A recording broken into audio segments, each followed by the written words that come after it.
Sa mga dok sa mga pagiremi sa kuliling ayaran. Sa aging kaapkan kiway dida, makapanggulanan sa maranusong na si Iyali ito pilidalilang kulang-ulang na mabubi ang mga makinat sa idida maranusong na ayamala pilidalilang namin na aging kaapagiremi ada sa lakaw arwar king.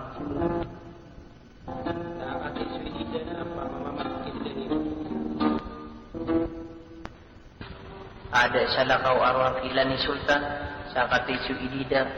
na pagtumamakin gani undang umapi atau sarana.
Kabar kau satu tahu seorang Indonesia dengan menakam diri dan salam ayah di puruk kedau gue ibu mandang mimpinya akan mengambil tindakan tutu yang di pembukaan keasaan Ra'anon na pembungkang sarang kono api kilasana ranon ginawang kuda sana merino walukongkan maaraw ako kung karipunak ko kahapin Indonesia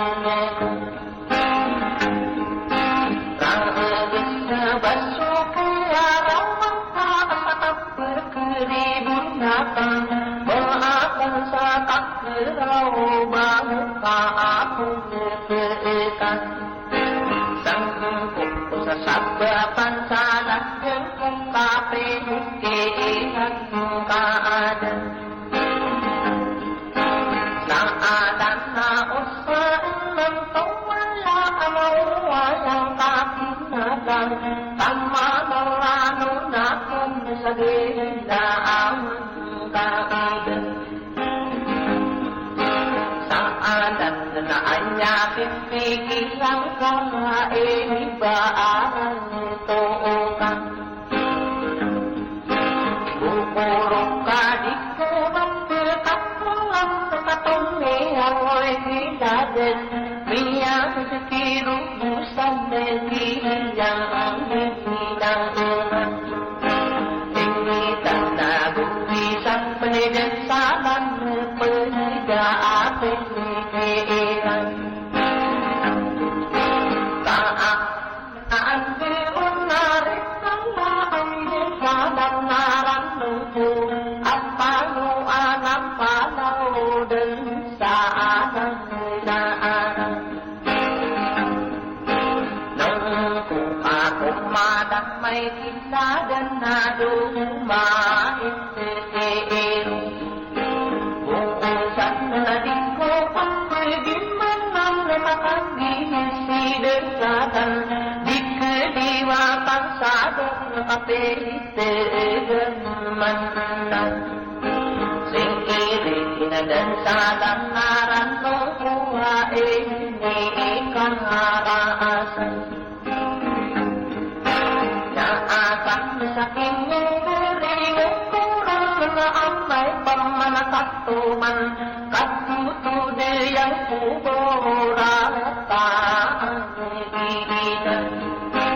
wang aku mukadiye kubu kerina sagina wangkadan sang alan ayah pikir wangkaan kenatan nakam sembu ina wangkadan sagan saan diikan kerau wakap bentangi kusarum benang dan nakan sama peperum bertetang dan lalu dikenen ginawang kada salam dan kaaden maafan kira satu pagkenay utong maele sosan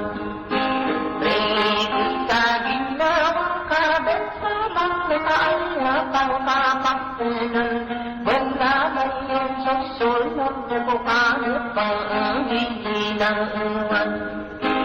Itan na ang tapos kaman tuman Beaano dan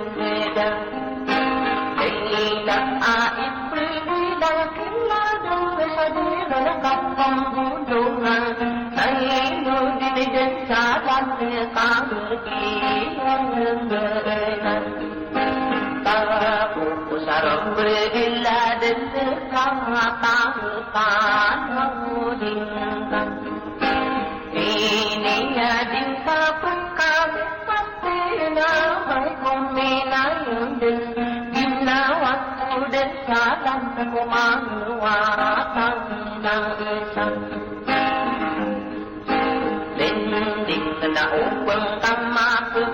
Nagbibigya Ibunasing Langidan na kami Din siro Pulsang na ko siro Mo dindingate Pulsing ko din sa Tagnaong Paakong kaambong Kung nakaaktiing kakapit na inoong akomin Yadang tumawa kung nasang hindi kakagilin sulabikan Anya kang galing magkading bubulugay nisang Kangilin na di waktu kaki anak na aku maasang Sawang na ito sa kilit Sama ang ayah panggeringatan Sana kulunod takot Bubububuganisang Pangilin na takudoa Binanin Danya ay kinikilang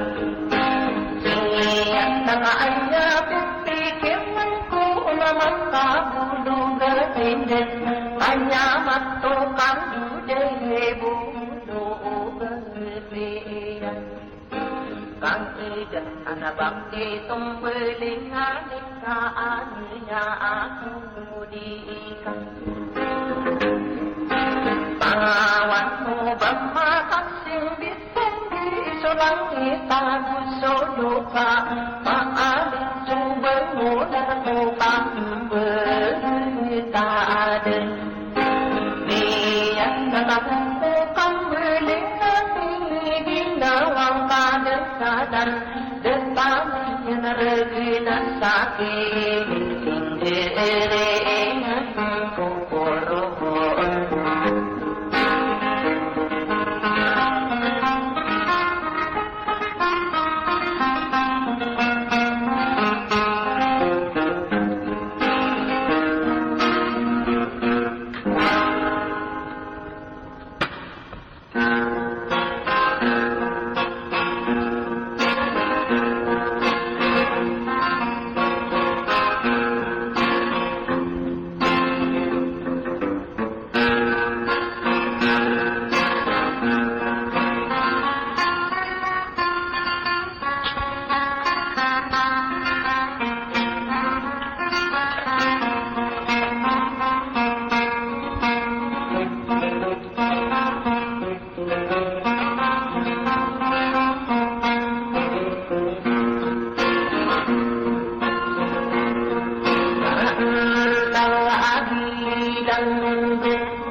mau tapang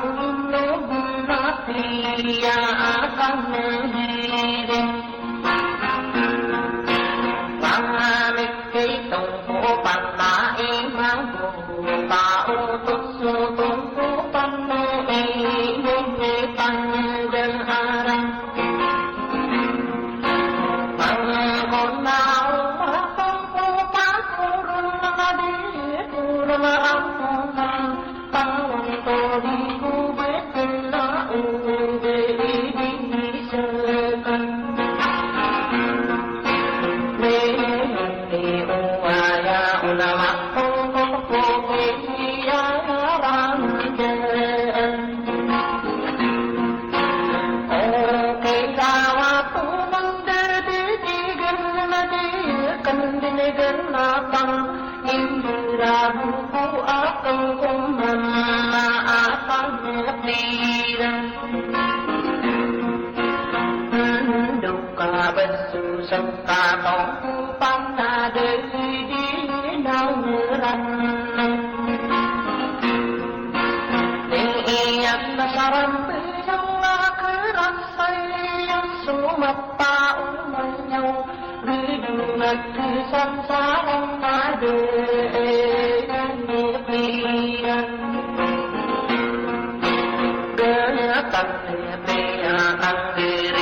Bapalo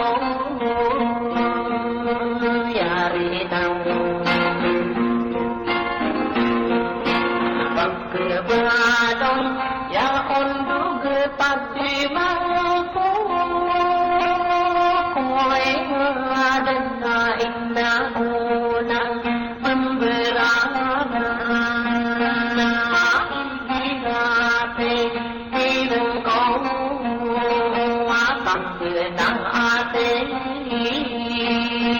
koreka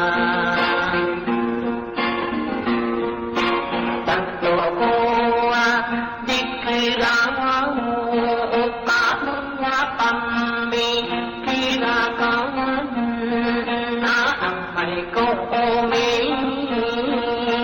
nayon din Sungin tawaku Bemberat kumawataman Saling di denak Berpayangan Senangin Kita jangan adikku gerang Memikir Mungkin saya sampai ripeng kedidih ko minyak beda-beda hanya pemang nak benar nak rokok ku kerana mata jiran karena ku itu la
na sumawat pa man.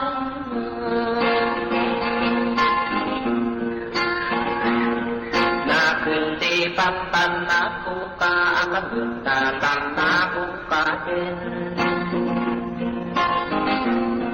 Dading ka din mapinig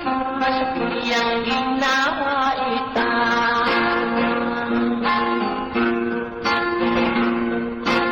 Hindi ka labayakan nakaaya ko ikeripun.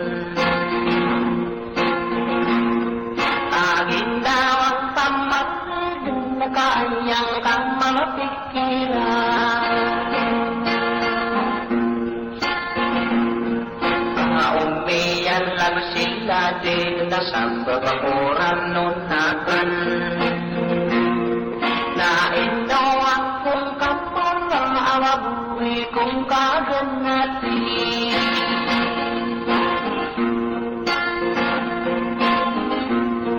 Naintaon tako at paakakagiyang gelang tekan.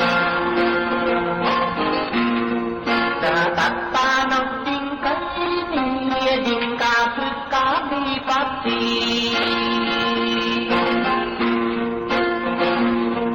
Aamay kong minay yung kaasay sa unto ay nauwa na iba't ayaan na magkurang din nilang.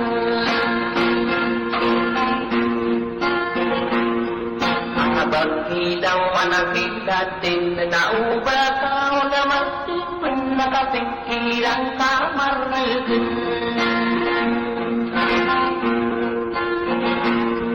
Surong beila din akan nagganang pansayin. At hindi ka mapitaan naman lahat ay mamikir.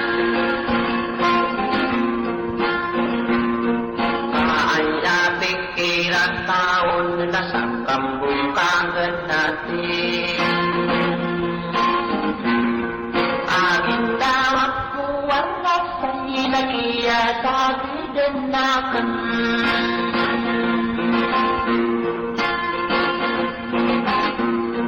Surong mandindi turukan namin dagdilo pangrupan. Kamapay pimikin akan nakuwatan ng papaman. Kaayadik kurong kedaw na berbuntin mantuhan. Amat surat pangkal sana manggidung aku atau. Kapingkirang kakuwata sanda kau arang nunta. Kudan tamik dalam mga akasagi dalam nung taon.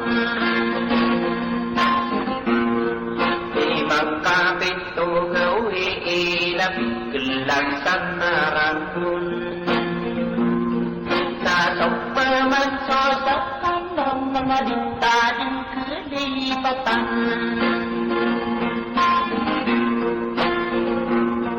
Kapag kanay binamberam na kurang kono adi samang. Ada ay kilasiyan na ino akong kamaraw.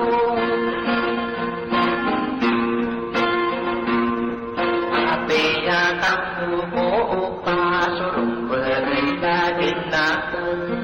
Kading kapraw ko at taasong yang ginawa ita.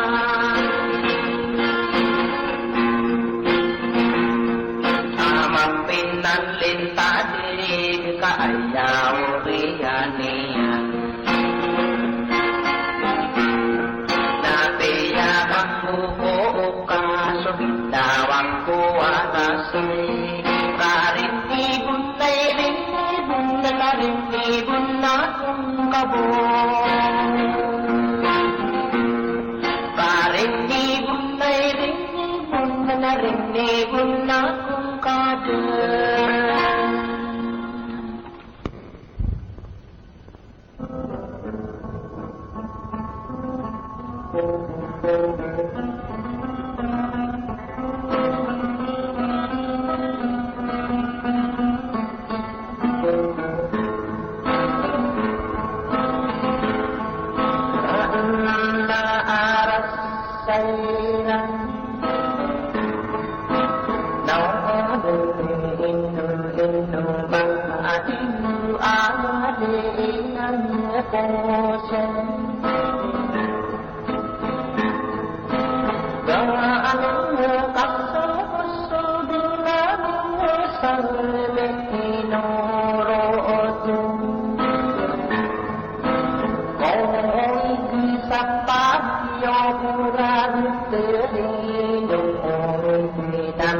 bơ tích kanan nang usaatan di attaman bergetarang ingin jadi maadau innovia marorau to sesama udan udan musuhnya pendeta posai dengan maabu bergerak nau sakri mantung wayana bersiram mani muda bumi dan negi bulan pasti disirang antai kata membuat mangga kita asyik ada koak tentukan tubuh Indonesia aman perang tadi marang kuno ayat ketia adu pada saumak saabu berang nabi tiara masukkan ke ayat iran nese ada saat tentukan itu sifat dan orang kata di dan apakah bisa sore berbeda bentuk ini domang kata manusia menurut apa setiap nak tanpa arung duka itu berjuta sopir itu mengenam manusia tahu mana yang sapi ini mau yang akan datang di pendem tahu apa panduk kotor dan kandi sebuku menukan di tukai rumah koteku dan untuk bagian tak semuanya dari menurut dengan oposi di pendem yang atas saing tiada berani ayat kemanaan dengan nakan hingga bekas senear kita tokoban begitu kumpasan kasui ditarik diberikan seotak ayat kebenaran Deatun diri ada diri akan berjalan Beradan dapat pagi dekat sairi dan maabu bergerak nasan bergerak kaasa dipaksa saat bergerak medan maaf didikan yang dengan kami bersama ingat kita bentuk dan oh Allah inna udun bersatu ya penata Tông oan ngặt nên căng ngắt ya đơn sa tích con để tô anh nang tam na ka ya du ra đăng căng sau na mặt ya du ma quay sung đắm na cô cao xanh sau đó na bắt na ban cá số kỳ gần sa tin đi ăn mấy cô ma đi căn đá căn đăng ca dung để đi băng băng xa được đi đơn dùng gọi tặng là tâm bát đa dân được ta ốc băng băng xa ta lúc đi số ta ăn băng ta ca sắp ta muốn ta đi dùng tô căn để tô na đồng với giá như ai phân na tân để đón na hoặc để na tân ta đi bằng ghế nắp cô ma bánh đây sang sa năng ta với ma tim ma một thế thân nặng vô sa bên răn si no si no ao ca na o yang si no na ma ram de kan to a sa na so wa de ka tan mo tin ta no ko tan no na o bakti de no na tu bat ilian na bundan ne ka adiyan na te de lamang ka na an mo tập sa đến đi để băng ta sung so ara ni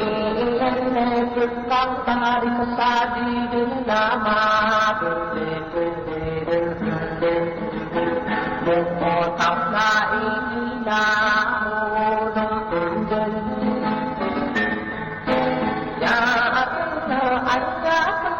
tăng de puna su man so sang ta kau man so allo anamadu ja apan ta de yan na u ba ang kaon desun di eso tang de lo te kanta alia dai do tong ma anang tang din ka ando na o pang ma ade din tak ku bin na ta di ai yang ase san san de ke na a pe ya mo min ya abatna asara di khamma bante kan di dan de tung akan melipangan di jatuh bumi yang dekat berada masuk menuju sang tak tahu umpamanya negeri tak berdiri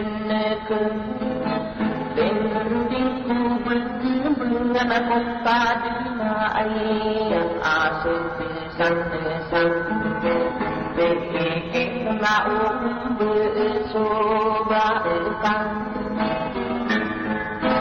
cửa đắm na đi ta với lăng cá sông thưa cần để quê bắn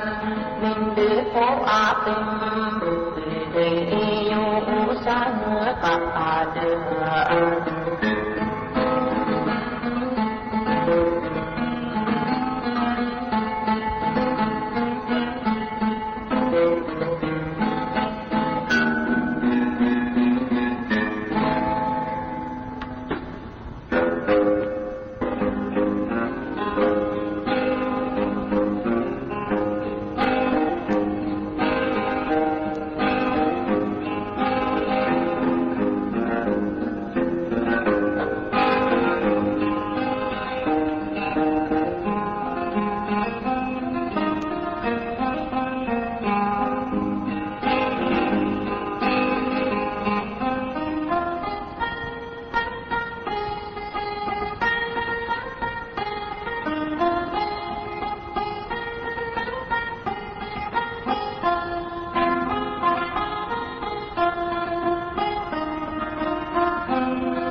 Hãy subscribe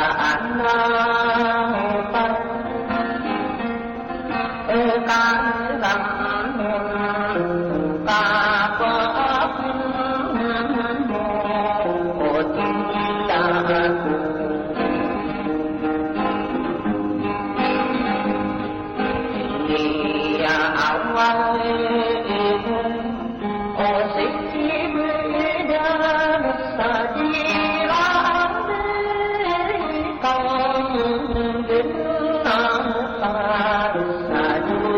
Ghiền Mì Gõ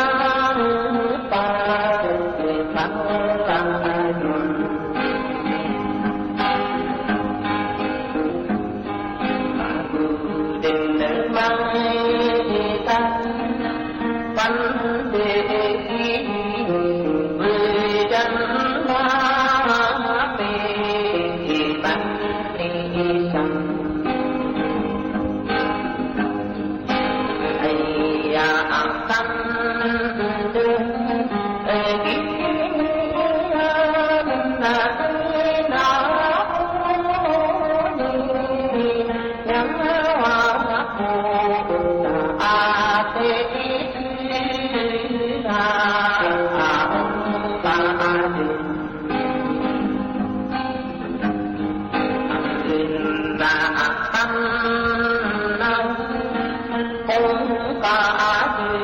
lỡ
đời nhà ta chân đắn đà thì đã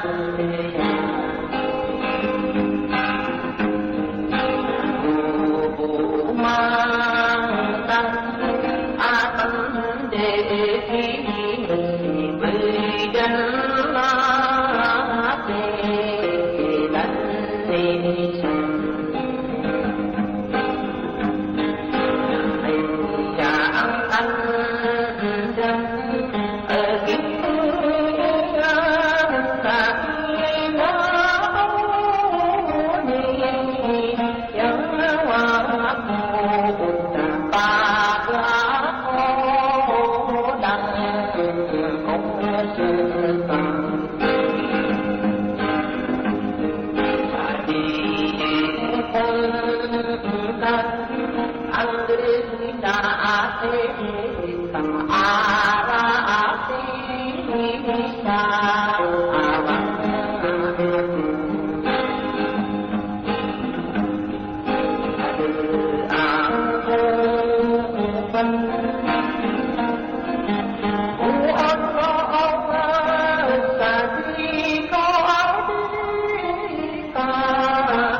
ta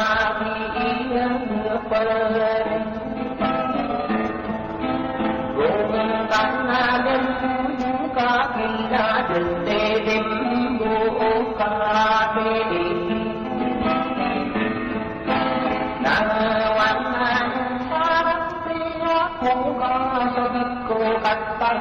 subscribe cho kênh Ghiền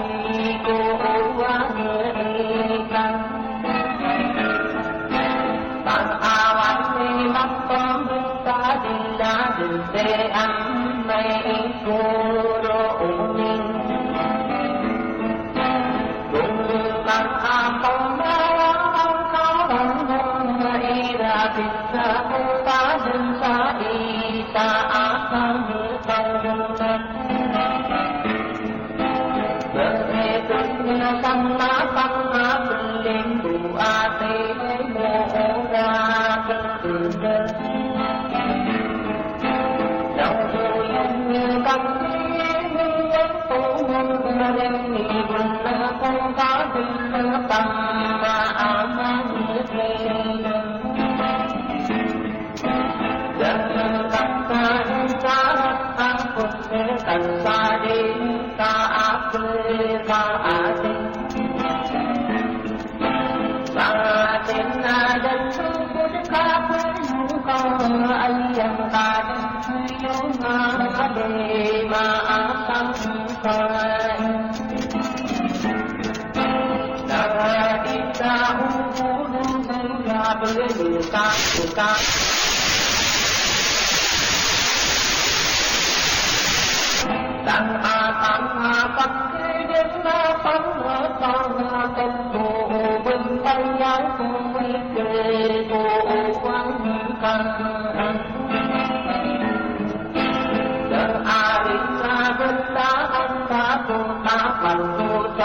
để không bỏ lỡ